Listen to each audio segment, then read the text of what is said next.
Somewhere in a filing cabinet at Ellis Island, there's a version of your last name nobody in your family has spoken out loud in over 100 years. If your surname is Müller, there's a good chance it used to carry an umlaut. If it's Myers, or Baker, or Schneider, or Fischer, or Brown, the name that came off the boat sounded almost nothing like the one printed on your driver's license today. This isn't the ordinary drift of language across generations. Between 1840 and 1914, more Germans crossed the Atlantic to the United States than any other nationality on the planet, and by the turn of the 20th century, 1 out of every 4 Americans could trace at least part of their family back to a German-speaking village. Then, in the space of about 18 months, millions of families changed the way they spoke at the dinner table, the language their churches preached in, and the letters printed on their own front doors. What happened to German America between 1917 and the 1940s is one of the largest examples of voluntary cultural disappearance in the country's history, and most of the 16 surnames sitting at the center of it are probably in your contacts list right now, wearing a different name. If you're enjoying this story so far, don't forget to hit the like button and subscribe. Drop a comment telling me where in the world you're watching from. I love hearing from you. The story starts long before anyone thought to hide it. In 1683, a lawyer named Francis Daniel Pastorius led 13 families from Krefeld, a town near the Rhine, to a patch of forest outside Philadelphia. They called the settlement Germantown, and it became the first permanent German community in what would become the United States. These families were weavers and farmers, Mennonites and Quakers who had left the Rhineland looking for a place where nobody could tell them how to pray.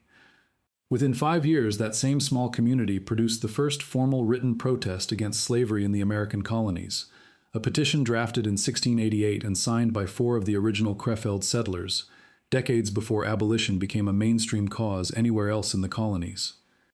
Within a few decades, Germantown had its own printing press and its own paper mill, the first of either in British North America. Almost nobody erased this part of the story, and almost nobody remembers it happened at all either. The bigger wave came in 1709, and it came out of catastrophe. Armies loyal to Louis XIV had spent years burning their way through the Palatinate, a region along the Rhine, destroying vineyards, farms, and entire towns during a brutal, unusually cold winter that froze wine solid in the barrel. Tens of thousands of Palatine Germans walked out of the ruins toward the Rhine River ports, and roughly 13,000 of them ended up crowded into refugee camps outside London within a single year, sleeping under canvas on Blackheath and in tents pitched around the Tower of London. England didn't know what to do with that many desperate people, so it shipped most of them onward, some to the Hudson Valley of New York to produce tar and pitch for the Royal Navy, others further inland to the Schoharie and Mohawk valleys when that plan fell apart, and still others down to Pennsylvania to farm land that would eventually become some of the richest agricultural counties in the country. Their descendants would eventually be called the Pennsylvania Dutch, a name that has nothing to do with the Netherlands. It's a mishearing of the word the settlers used for themselves, Deutsch, and it stuck so thoroughly that people still use it today without knowing what it actually means. Lancaster, Berks, and Lehigh counties still carry the accent in their place names, their barn-raising traditions, and, until surprisingly recently, in a working dialect still spoken at kitchen tables and Sunday services. The single biggest number in the story is easy to miss, because it happened so gradually. Between 1820 and 1920, more than 5.5 million Germans immigrated to the United States, more than any other country of origin sent across that century, ahead of Ireland, ahead of Italy, ahead of every other nationality individually. They didn't arrive all at once, and they didn't settle in one place. Wisconsin, Missouri, Ohio, and Texas each absorbed enough German immigrants to reshape entire counties. In the Texas Hill Country, towns like Fredericksburg and New Braunfels were founded outright by German immigrant societies in the 1840s, and a distinct dialect known today as Texas German survived there for more than a century and a half, spoken by a shrinking handful of elderly residents well into the 21st century, an isolated pocket of the old language that outlasted almost every other German-speaking community in the country. Virginia had its own smaller version of the same story much earlier. In 1714, the colony's lieutenant governor, Alexander Spotswood, recruited a group of German miners and ironworkers to a settlement he named Germanna on the Rapidan River, hoping to establish an iron industry using imported expertise nobody in the colony yet had. The settlement struggled and eventually dispersed, but its descendants scattered into the Virginia Piedmont and further south into the Carolinas, adding another regional strand to a migration pattern that by the time of the American Revolution had already made German the second most common language spoken in the colonies, after English, ahead of every other European language combined. By the middle of the 19th century, a different kind of German immigrant was arriving. The revolutions of 1848 had failed across the German states, and thousands of the intellectuals, journalists, and political organizers who led them fled for their lives. Historians call them the 48ers, and they brought something the earlier farmers hadn't carried with them, a taste for public organizing and a deep suspicion of unchecked authority. One of them, a young revolutionary named Karl Schurz, escaped a Prussian prison, made his way to America, and eventually became a Union general, a United States senator from Missouri, and the country's Secretary of the Interior, the first German-born American to reach that level of national office. His wife, Margaretha Meyer Schurz, opened the first kindergarten in the United States in Watertown, Wisconsin, in 1856, importing an idea and a word that had not existed in English before German immigrants brought both across the Atlantic. Missouri's large German population, concentrated around St. Louis, would later prove decisive in keeping the state in the Union during the Civil War, with German-led militia regiments helping to secure the St. Louis arsenal before Confederate sympathizers could seize it. The 48ers founded gymnastics societies called Turnvereins that doubled as political meeting halls, and singing clubs called Sangerbunds that doubled as the same. They started newspapers. By 1900, German-language newspapers in the United States numbered in the hundreds, some of them among the largest papers in their cities, outselling the English-language competition in places like Milwaukee, Cincinnati, and St. Louis, cities where German could be heard on the street as often as English. German immigration was never a single culture arriving under one name. Lutherans and members of the German Reformed Church built the backbone of small-town Protestant America across the Midwest. Moravians founded Bethlehem, Pennsylvania, and Winston-Salem, North Carolina, as planned religious communities built around craft and music. Amish and Mennonite families, descended from the same Anabaptist movement that produced the earliest Germantown settlers, kept a version of the old language and a version of the old world alive in Pennsylvania, Ohio, and eventually the Northern Plains, largely by choosing to stay separate from the pressures that reshaped everyone else. Dunkers, sometimes called German Baptist Brethren, added still another thread. By the time anyone thought to lump all of this together under a single hyphenated label, it had never really been a single thing to begin with. This is where the surnames start to matter. A family named Schmidt in the old country became Smith in the new one, sometimes within a single generation, sometimes within a few years of arrival. Müller became Miller. Meyer or Meyer became Myers, or sometimes stayed Meyer and just lost the dots over the U. Fischer became Fischer. Weber, which meant weaver, often became Weaver outright.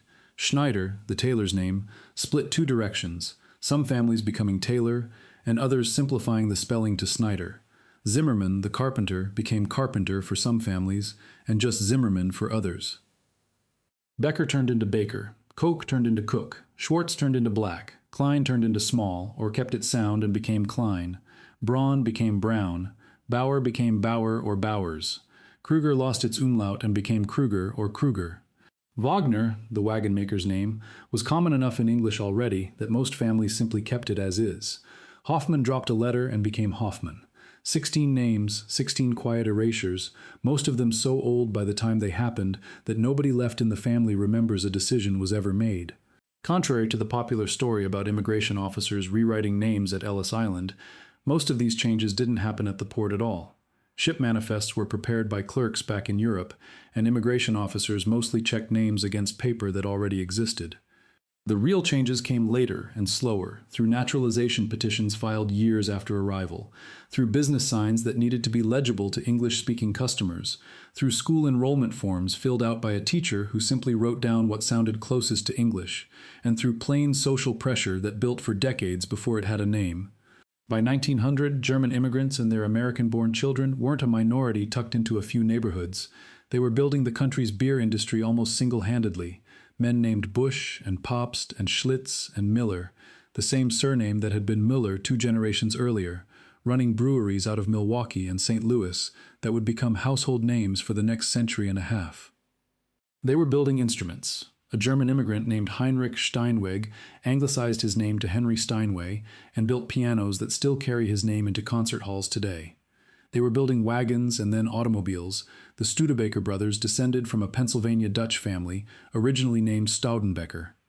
A German-American engineer named William Boeing, whose father had emigrated from Hessen-Nassau, would go on to found an aircraft company that still bears his name. A grocer's son named Henry Heinz, raised speaking German at home in Pittsburgh, built a food company on a promise of purity that outlasted him by more than a century. A chemist named Charles Pfizer arrived from Ludwigsburg and started a small chemical company in Brooklyn that would eventually become one of the largest pharmaceutical companies on Earth. A tailor's son from Bavaria named Levi Strauss arrived in San Francisco and, together with a Latvian Jewish immigrant named Jacob Davis, patented the riveted work pants that still carry his first name on the label of nearly every pair of blue jeans sold in the world. Even a future American president carried the thread. Dwight Eisenhower's family descended from a Mennonite immigrant named Hans Nikolaus Eisenhower, who settled in Pennsylvania in the 1740s, 3 anglicized syllables away from the name on every schoolbook cover a century later. Even the country's wealthiest family had a German thread running through it that few people ever traced. The Rockefellers descended from a German immigrant named Johann Peter Rockefeller, whose surname was gradually softened, generation by generation, into something that sounded fully American. The influence didn't stop at surnames and businesses. It settled into the ordinary texture of American life so completely that most people never think to ask where it came from. The Christmas tree, a custom almost every American household treats as timeless, spread across the country largely through German immigrant families decades before it caught on anywhere else. The word kindergarten stayed German even after the concept became standard in every American school district. Delicatessens, pretzels, frankfurters, and the whole vocabulary of the American lunch counter trace straight back to German butcher shops and bakeries that once lined the main streets of 100 Midwestern towns. Milwaukee earned a nickname during these years, the German Athens of America, for its opera houses, its German-language theaters, and a public school system that offered instruction in German alongside English in dozens of buildings across the city. Cincinnati's over-the-Rhine neighborhood, named for the canal German immigrants crossed to reach the German side of the city, held enough breweries, singing halls, and German bookstores that visitors sometimes described entire blocks where they didn't hear English spoken at all. Court proceedings in some heavily German counties were conducted partly in German well into the early 20th century, and several cities printed municipal ballots in both languages for voters more comfortable reading one than the other. None of this was hidden or unusual at the time. It was simply how a large section of the country worked. Ohio told a similar story on a different scale. Cincinnati, Cleveland, and Columbus together formed what historians still sometimes call the German Triangle, 3 cities each anchored by its own German-language daily newspaper, its own network of mutual aid societies, and its own brewing district, all 3 linked by rail lines that carried German goods, German musicians, and German-language theater troupes between them on a regular circuit. Long-running papers across the state folded one after another under wartime pressure, unable to survive the sudden collapse in readership after 1917, no matter how many decades they had operated before it. Further west, Chicago held one of the largest concentrations of German speakers of any American city, dense enough that entire wards elected German-speaking aldermen and conducted city council debates with an interpreter on hand for anyone who needed one. None of these communities thought of themselves as temporary. They built churches meant to stand for centuries, schools meant to be inherited by grandchildren, cemeteries with headstones carved entirely in German that still stand today in small towns where nobody left alive can read what they say. By 1910, the German-American National Alliance, a cultural and political organization founded to represent German-speaking communities across the country, had grown to roughly 2 million members, making it one of the largest ethnic organizations in American history up to that point. German was taught in public schools from Ohio to Texas, and by some counts before the war, close to a quarter of American high school students studying a foreign language were studying German, more than French and Spanish combined. Entire towns across the Midwest conducted business, church services, and local government in German. There were German opera houses, German breweries, German beer gardens, German-language school boards, and towns with names like Berlin, Germantown, and Brandenburg scattered across a dozen states. For a brief window at the turn of the century, being German in America wasn't something anyone needed to explain, soften, or hide. That window closed faster than almost anyone alive at the time could have predicted. If you're hooked on this story, make sure to subscribe and turn on notifications so you never miss an upload. Your support means everything and helps me bring you more emotional stories like this one. The turn had actually started a few years earlier than most people assume, in political rhetoric rather than gunfire. In 1915, well before the United States entered the war, Theodore Roosevelt began publicly attacking what he called hyphenated Americanism, arguing there was no room in the country for citizens who thought of themselves as German American or Irish American rather than simply American. Woodrow Wilson picked up the same language once the war began, warning that hyphenated loyalty amounted to a kind of poison in the national bloodstream. Neither man invented the suspicion. They gave it a vocabulary, and once the United States declared war on Germany in April of 1917, the transformation that followed happened at a speed that still surprises historians who study it. 2 million members of the German-American National Alliance had been, only months earlier, part of one of the most respected ethnic organizations in the country. By the end of 1918, the alliance had dissolved itself under government pressure and lost its congressional charter entirely. German-language newspapers that had operated for generations shut their doors by the hundreds, and enrollment in German-language classes, which had stood near a quarter of all foreign-language students before the war, collapsed to almost nothing within 5 years. Some states didn't wait for newspapers to close on their own. In May of 1918, the governor of Iowa, William Harding, signed what came to be known as the Babel Proclamation, banning the use of any foreign language, German most of all, in schools, on trains, over the telephone, and in public gatherings anywhere in the state. Nebraska passed a law banning the teaching of German to any child who hadn't yet finished the 8th grade. A schoolteacher there named Robert Meyer, teaching a German reading lesson to a 10-year-old at a Lutheran school, was convicted and fined under that law. The case reached the Supreme Court in 1923, and the justices eventually struck the law down as unconstitutional, but by then an entire generation of German-American children had already grown up without their grandparents' language, in classrooms where speaking it out loud could get a teacher arrested. The rest of the culture followed the same pattern in smaller, stranger ways. Sauerkraut was renamed Liberty Cabbage on restaurant menus and in grocery store bins. Hamburger in some cities became Salisbury steak or just ground beef. Frankfurters were sold as hot dogs or Liberty sausage instead. German measles briefly became Liberty measles in public health notices. Dachshunds, a breed every American child could recognize, were sometimes advertised as Liberty pups, and kennel clubs on both sides of the Atlantic began referring to German shepherds as Alsatians instead, a name that stuck in Britain for decades. Towns renamed themselves too. Berlin, Michigan became Marne after a French battlefield. East Germantown, Indiana became Pershing after the general leading American troops in France.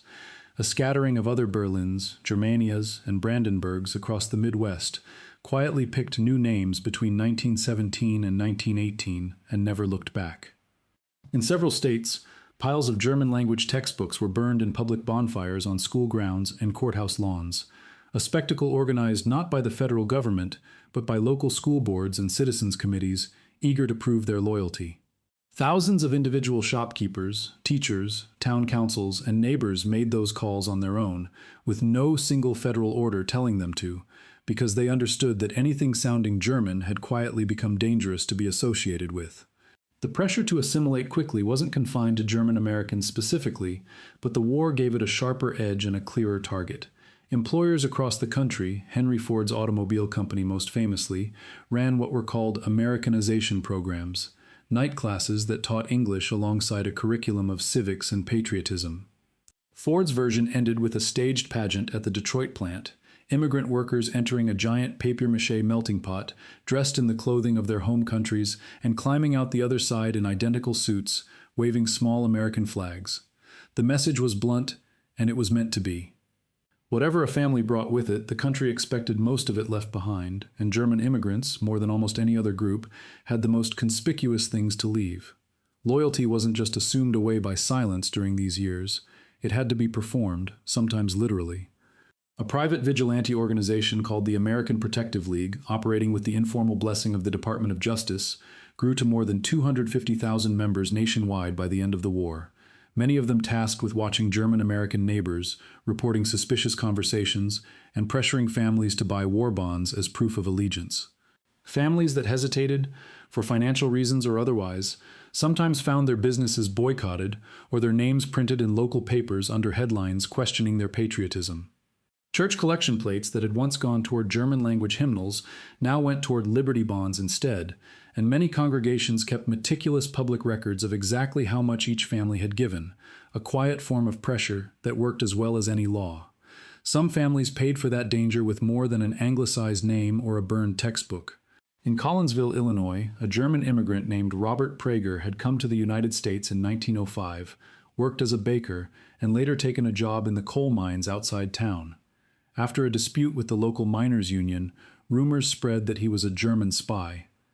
On the night of April 4, 1918, a mob dragged him out of protective custody in the town jail, marched him barefoot through the streets, forced him to sing the national anthem, and hanged him from a tree just outside the city limits. He was 30 years old. 11 men were eventually tried for his killing. A jury acquitted every one of them in under an hour. Prager remains, by most historical accounts, the only person lynched in the United States specifically for being German during the war. But he was far from the only German American who spent those years afraid to speak his own name, the way his parents had taught him to say it. Across the country, men and women with German surnames were made to kiss the flag in public, questioned by federal agents over overheard dinner table conversation, and in some towns banned outright from gathering in groups larger than a handful. By the time the war ended, the damage had already reshaped how German-American families understood themselves. Grandparents stopped teaching grandchildren the language. Family Bibles printed in German, once passed down as heirlooms, were quietly retired to attics or replaced with English editions. Church congregations that had preached exclusively in German for 2 generations switched to English within a few years, sometimes within a single sermon. Some families went further than switching languages. They changed the spelling of their own surnames on legal documents, on gravestones, on the ledgers of small-town banks, finishing a process of anglicization that had started as a slow drift and now became a deliberate act of self-protection. A family that had always been Schmidt on paper and Schmidt out loud became Smith on both, and within 2 generations, nobody thought to mention it had ever been otherwise. The pattern didn't end with the armistice. When the United States entered the Second World War in 1941, German nationals and some German-American citizens were classified once again as enemy aliens under a presidential proclamation, required to register with the federal government, fingerprinted, photographed, subject to curfews and travel restrictions, and in thousands of cases interned. Several 100,000 German nationals living in the United States had to register as enemy aliens in the weeks after Pearl Harbor, each case eventually reviewed by a local hearing board with the power to recommend release, parole, or internment, a process that moved case by case, rather than through the single blanket order used against Japanese Americans on the West Coast. More than 10,000 people of German descent, including entire families and their American-born children, spent parts of the war behind fences at camps like the one in Crystal City, Texas, a chapter of American history that receives a fraction of the attention given to the internment of Japanese Americans during the same years, despite involving a comparable federal apparatus and, for some families, a comparable violation of civil liberties. Some internees were later exchanged for American citizens held in Germany, sent across the Atlantic, on the very ships their own parents or grandparents had once arrived on in the opposite direction. For families who had spent the previous war anglicizing their names and burying their language, the Second War confirmed the earlier decision had been the right one to make, and reinforced, for another generation, the instinct to stay quiet about where the family had actually come from. The ancestry itself never disappeared, it just moved into a quieter part of the household, a shorter answer to the question of where the family came from, a story that stopped getting passed down, not because it was forgotten, but because passing it down had once been dangerous. Today, German ancestry is consistently the single largest group Americans report to the Census Bureau, ahead of Irish, ahead of English, somewhere in the range of 45 to 50 million people depending on the year the survey was taken. Commercial DNA tests routinely return some version of Germanic Europe as one of the most common single results among people whose families have lived in the country for generations, a quiet genetic footnote to a history most of those same customers never learned in school. There is no parade for it. No city shuts down its streets and dyes a river a different color to celebrate it the way cities do for Irish American heritage every March. There are no green shirts, no green beer, no national day that most Americans could name without looking it up. October 6th is German American Day, a date a sitting president formally proclaimed back in 1987, marking the anniversary of that first landing at Germantown in 1683, and most people who carry the Ancestry have never heard of it. A handful of cities still hold genuine Oktoberfest celebrations descended from real German American communities rather than imported novelty, Cincinnati and Milwaukee among the largest, but they read to most visitors as seasonal festivals rather than as living reminders of the largest single ancestry group in the country. The suppression reached past language and past spelling. It reached all the way into whether descendants would think to mention the heritage at all. For the grandchildren and great-grandchildren born after the middle of the 20th century, the silence didn't feel like a decision at all. It felt like simply how the family had always been, an American family with an unremarkable last name and no particular story attached to where it came from. Ask around at a holiday dinner today, and you'll often find a specific point where the thread goes quiet. A great-grandparent nobody has more than a name and a photograph for. A language nobody past a certain generation ever learned. A country of origin reduced to a single vague word passed down without detail. That kind of silence usually isn't an accident. It is what caution looks like 50 years after the danger that caused it has been mostly forgotten. If your surname is Smith, there's a real chance that a great-great-grandparent, sometime between a ship's manifest and a naturalization hearing, decided an easier version of Schmidt would serve the family better going forward. If it's Müller, Myers, Fischer, Weaver, Taylor, Schneider, Carpenter, Baker, Cook, Black, Small, Klein, Brown, Bauer, Kruger, or Hoffman, something similar likely happened somewhere in your family's paperwork, sometime between the old country and a great-grandparent's gravestone. Most families never wrote down when it happened or why. They just stopped mentioning it, and 2 or 3 generations later, nobody was left who remembered there had ever been anything to mention. Pull an old family Bible off a shelf sometime, if one still exists, and look at the handwriting in the front pages. Look for a name that doesn't quite match the one on your own birth certificate. A Schmidt above a line of Smiths, a Müller above a line of Millers. That mismatch is not a mistake in the record. It is the record. The name on your license was never really the whole story. It was only ever the version that survived. Thank you so much for watching until the end. If you loved this story, check out the other videos on your screen now. I think you'll really enjoy them. And don't forget to subscribe if you haven't already. See you in the next story.